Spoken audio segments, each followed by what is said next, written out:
Hey scholars, this is a video that goes along with the informative introduction assignment. So make sure you're looking at the PowerPoint presentation where you access this video. It's in the same module. It says HCOM 181 Introduction Practice. Okay, so this is going to be a little bit of a review of things that we already covered in class, specifically on introductions. But I'm doing this specific PowerPoint for this specific assignment that's in Canvas, which is due on Sunday. I did this assignment in my class, in my in-person class, and it worked out really well, this specific way of doing introduction practice. Okay, so I'm going to kind of go over the slides fairly quickly since we already covered these things. So you can look at your existing notes that you took when on the chapter on introductions, the PowerPoint lecture on introductions. So you can reference those notes or just take new notes. So the first thing to do is to watch this video on, it says 4 steps to a great introduction. So pause this video where I'm talking and then watch the video where you see the link in slide 1. The link's right, the hyperlink is right there on the PowerPoint slide. As you watch the video, I highly recommend that you take notes, take detailed notes on everything that the speaker is saying, and also keep in mind that her advice is specifically more geared more towards working professionals. So the intended audience for a video like this would be people who are working professionals who give presentations on a regular basis, who do speaking seminars, or let's say you're in some sort of a business where you're let's say pitching an idea, you're doing a sales pitch, or you're talking to a group of people who are listening to you about some sort of product. Maybe you're in marketing or sales, or you're a business consultant or something like that. So that's her intended audience. Nevertheless, I think you'll find it.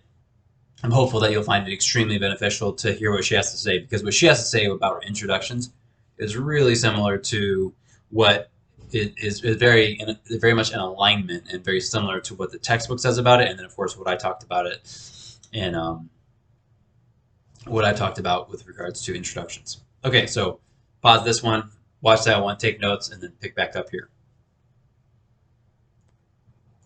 Welcome back. Hey, so slide 2. Slide 2 is just to reiterate, the purpose of an introduction is it sets the tone for the whole speech.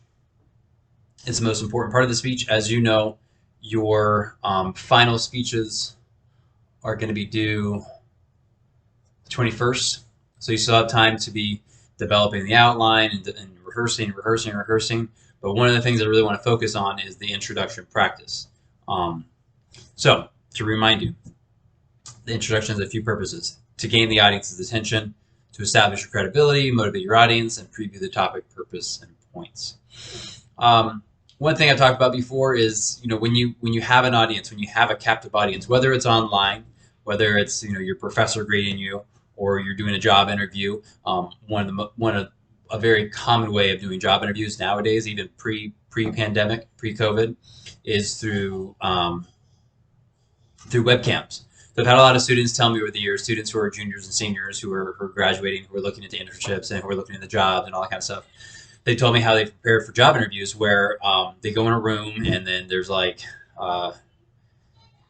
there's people who would come up on the screen and say, all right, you're going to get a question, and then you have a certain amount of time to answer the question. So they ask you a question and then they give you maybe like 5 minutes or 2 minutes. They put a time cap on how much time you have to talk to them. Even though you're not giving a speech, you still want to gain their attention. So the importance of gaining the audience's attention is experienced through college level speeches, a mediated job interview, or a job interview that is managed through recordings and whatnot, or even an in-person interview, and of course sales pitches and talking to groups of people and whatnot. So an audience has all kinds of things going through their mind, and your job is to get them to focus on you and to prepare them to listen to your message. There's a variety of ways you can establish your credibility, talking about your relationship, your experience with whatever it is that you're talking about. Of course, if you're doing a college level speech, you might have very little experience with that. But whatever your experience is, make sure you mention that. And then you want to motivate your audience. One of the purposes of an introduction is to motivate your audience. Now, if I'm giving a speech on trying to persuade my audience to donate their money, I want to motivate them to donate money.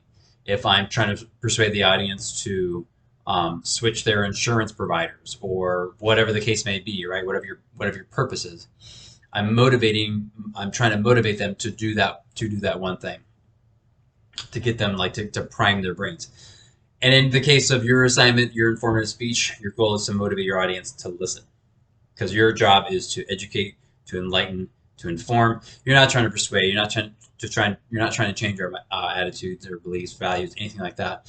So in the introduction, keep in mind that one of your primary goals is to motivate your audience to listen. And of course, give a preview. Let us know what to expect. So those are the purposes. So here's the formula for an introduction. It's kind of redundant of what I just said, but these are the components of the introduction, right? An attention getter, some sort of purpose statement or reason to listen, the credibility statement, and a preview statement. So you can think of it like an introduction sandwich. So the first thing should be the attention getter, and the very last thing should be a preview statement. The preview statement is essentially foreshadow, or just letting the audience know what main points you're going to cover. So you got their attention, and you reveal the topic, establish the topic, giving them giving them a reason to listen. Mention your own credibility statement. Maybe you're giving a speech. I had a student give a speech on, or he was giving a speech. He's going to give a speech on the saxophone, and in his introduction practice, he talked about how he's been playing the saxophone for all these years, and he's basically he's mentioning his experience with that topic. Another student talked about dance shoes, and she talked about how she's been dancing since the age of like 2 or 3, and she's had so many different pairs of dance shoes and so on and so forth. So that's like the credibility statement, right? You're mentioning your relationship to the topic, whether or not it's actual experience, direct experience, or indirect experience, or at the very least you mentioned your desire, like why did you choose this topic? I've always been fascinated with, mention your topic. And then the preview. So now that you know what we're going to be talking about, now that you know what the topic is, today I'm going to be talking about main point 1, main point 2, main point 3, right? Preview. It's a fairly concise statement. And that's the last thing that you say prior to beginning the body of the speech, which is main point 1. So the attention getter, the very first words that come out of your mouth, it needs to be relevant to your topic, and it should take you about a good 10-15 seconds. If it's only 3 seconds long, it's too short. If it's 30 seconds long, it's too long, right? So set the tone for the speech, but there's a variety of ways that you can do this. Slide 5, startling, shocking statement. Did you know that nearly half of all students won't graduate with a degree? And then when you're starting with a statement like that, or a quotation, or a statistic, or whatever it is, regardless of your attention-getting strategy, I highly recommend that you begin speaking slowly. So you start off your speech slowly. So like this example on slide 5, I don't want to face my audience and say, did you know nearly half of all college students in the U.S. will not end up graduating with a degree? Now, obviously, I'm overly exaggerating intentionally, but imagine that I have an audience of 1,000 people, and they're all here to listen to me talk about something like college graduation rates.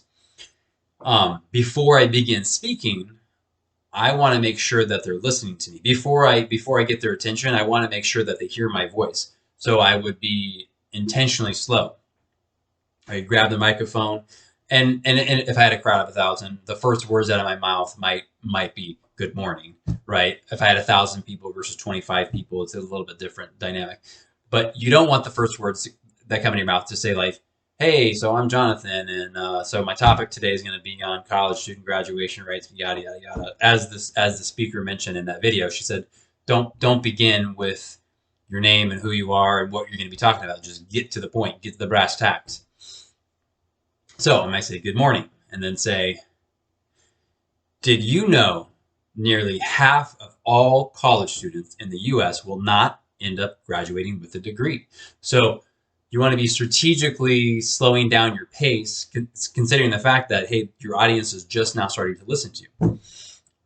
Excuse me. So speak a little more slowly than you typically speak, especially in the beginning. So that's shocking statement. Quotation, I got that quotation from Steve Jobs, one from Mark Twain. You can use humor, right? If it's relevant, you can tell a humorous story. Or in general, I don't have the specific phrase up there, but telling stories, storytelling is a really good thing to do. Instead of asking questions, initially I had an option that just said questions, and I would say steer away from that. A lot of students have, in my experience, they'll ask a question, and then it just doesn't really capture the audience's attention, or we don't even really catch what they're saying, and they don't really follow up with it. They might say something like, "Who in here has gone skydiving before?" Well, today my speech is going to be about skydiving. It's very interesting and fun. Um, it's like, what? Like, follow up with that, skydiving. So instead of saying who in here has been skydiving, if I have been skydiving before, I would start off my speech by saying something like, by saying something that describes skydiving. Imagine being 30,000 feet in the air and you're in an airplane going however many miles per hour, and you look down. You know what I mean? You describe the experience. You bring the audience in, and then you lead into your topic and preview your speech. Instead of asking them a question, you just tell them what to do. Imagine this. Tell your audience what to do instead of asking them a question. And another one is visualization. So slide 9, visualization. I was just talking about that. Imagine waking up, right? And then you're telling a story. There's so many different things that you could talk about with regards to visualization. Right? Our minds are powerful. Capitalize on that. Capitalize on the fact that your audience, obviously this is a college level speech, but in the future, one of the most beneficial aspects of taking a course like this is that at some point in the future, you're going to give a public presentation. You're going to be facing an audience, and you're going to be tasked with giving a talk that might last 2 minutes or 5 minutes or 10 minutes or half an hour, right? Depends on the situation. But at some point, that's probably going to happen. So one of the best things to do when you start a presentation, whether it's at a wedding, job interview, or a sales meeting with your coworkers and whatnot, get their attention. Tell a story, quotation, statistic, and then visualization. So my example would be, looking at the audience and saying something like, imagine waking up and getting ready for college like you do every morning, right? You have your morning routine, you're having coffee, you're having breakfast. If you live at home with your parents, you're talking to your parents and so on and so forth, right? And all of a sudden your mom calls you into her room and says, "Hey, Johnny, look at the TV screen."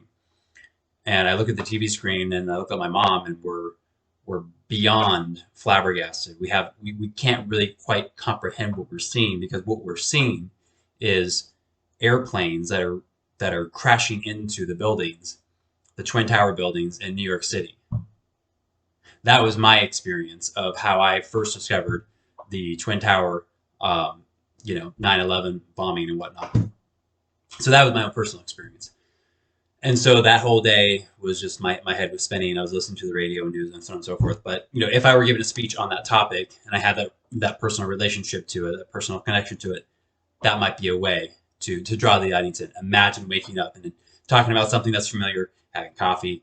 You're talking to your mom, talking to your parents, watching TV, watching the news, and all of a sudden you see this airplane, and you can't comprehend it. You see it. That was my experience. I watched it and I was like, but I know what I saw, but I can't really comprehend what I saw. Anyhow, that's just one type of attention-getting device. Okay, so that's a reiteration of what we talked about with introductions. So here's the assignment. The assignment will just be you practicing your introductions. So at this point, you've already done you obviously chose your speech topic. Excuse me. You've completed your informative speech bibliography, so you've done all of your research. You have all your resources. Hopefully you've done some work on your you've started something with your outline, and if not, then this will be your first step in doing so. What you want to do is practice using an index card. So slide 10, I just have some pointers for how to use an index card. You should only write things that are necessary. Like, last point, avoid writing anything unnecessary. So if it were my experience of seeing the airplanes flying through the Twin Towers, I I wouldn't need to write much down because I have that experience. That experience is emblazoned in my memory, in my mind, right? So I don't need to detail that. I might just say, um, morning of 9/11, coffee with my mom, whatever, something to jog my memory and be like, okay, I know that story. I've told it. I've thought about it so many times, and I've told it. I actually haven't told it a whole lot, but it's a memory that's replayed itself in my mind, especially every year on 9/11 for the last 20 years. Um, so you might use several index cards for this specific assignment. Just try to have as little information as possible, just enough information on that index card so that you can deliver a very effective introduction. Write down, slow down, smile, look up, uh, whatever you want, right? Whatever kind of things are going to help you. So slide 11. So what you'll do is consider all the work that you've done in your speech so far. Take a look at your outline, whatever you've accomplished so far in your outline. If you don't have anything, well, now is the time to start.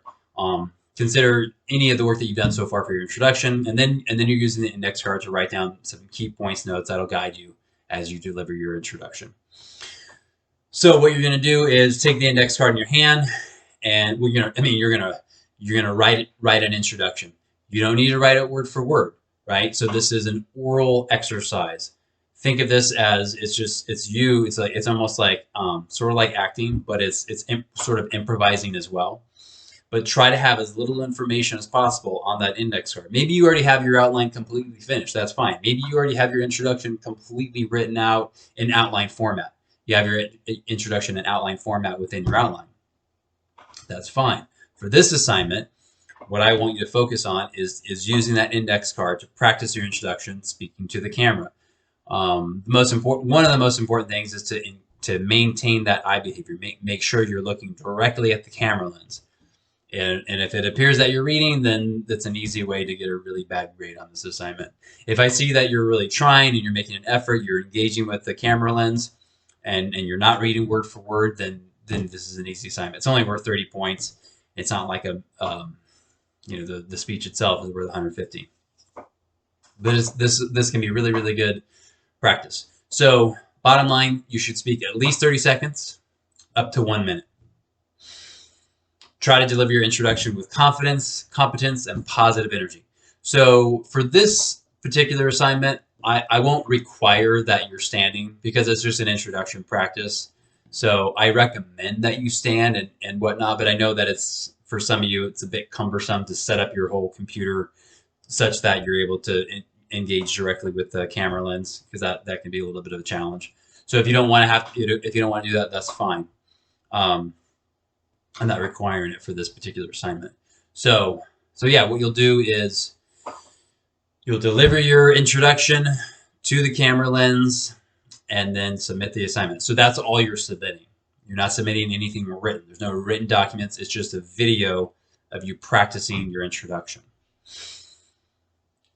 Make sure you're following those steps, right? And that introduction sandwich, your attention getter, and then why did you choose this topic? You're establishing your credibility. Why should the audience listen? How is it relevant to them? And all that kind of stuff. And then following up with or ending it with your preview statement. So begin with the attention getter, end with the preview statement, and everything in between is up to you. But it generally follows the format of get their attention, somehow reveal, establish a topic, mention why you chose it, your connection to it, why it's relevant for the audience, that kind of thing, followed up by a preview. So it should be, I would say, no more than a minute. I'm not going to grade you down if it's a little bit longer than a minute, but that's the goal is to have a minute. I did this in my in-person class. All students gave their practice introduction in class, and pretty much every student's introduction ranged between 45 seconds and a minute. So it was just right on key. Okay, so here is the way I'm going to have you submit it differently than I've had you do things in the past. Now, I just discovered this way of submitting things on Canvas. I was just playing around with student view. So as the instructor, sometimes I'll click on student view, and I look at the assignments. I try to see I try to see how things look to you. And so what I found is that it looks like, I've never done this before. I've never created an assignment this way. So I'm hopeful that it's going to work out because I went through the whole steps and it worked out for me doing it through Student View. So I'm hopeful that it will work for you since you are students. So slide 12, I took screenshots of the whole step-by-step process of what this will look like.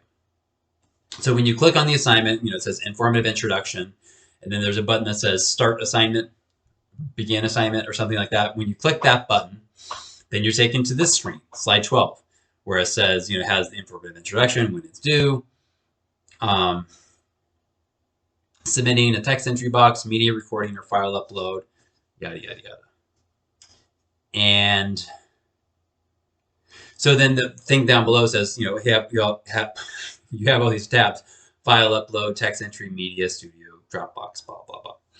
So slide 13, click on media.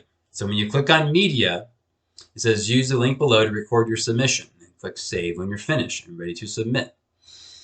So then what you want to do is you want to click record, the button that says record, upload media, and then what you'll see is this next thing on slide 14. This is what you see. Now this is what I use. This feature is what I use on Canvas messages. When I go into Canvas messages and I send everyone an email, or I send out a video announcement through email using Canvas messages, it's the same application within Canvas. I didn't know this was an option for student submissions until just now. Slide 14, when you're ready to give your introduction, make sure your webcam is engaged, make sure your webcam is on. I highly recommend that you're doing this from a desktop or laptop. I don't know if this will work well from a phone. You could try, but I always recommend students using laptop or desktop for this kind of stuff, because I've had so many students in the past tell me how they have all these issues and problems with things uploading, and I've asked them, like, well, did you use a cell phone? Most of the time when they have problems, it's because they're using a cell phone. I'll just say that. That's been my experience with students telling me those things. Anyhow, you click start recording, and then there's a countdown timer. It gives you 3, 2, 1, or 1, 2, 3. I think it's 3, 2, 1, and then boom, you'll see yourself, and then you give your introduction, and then when you're finished, you click. I guess you click stop. I can't recall what the button looks like. I'm hopefully you can figure that out, right? So you click start recording. When you're done, you click stop or whatever, and then you'll be taken to this next default screen, slide 15. So you want to give it a file name. You just write your name, and then you can just type your name, first and last name, or just your last name is fine, and then write introduction practice, and then you want to click save media.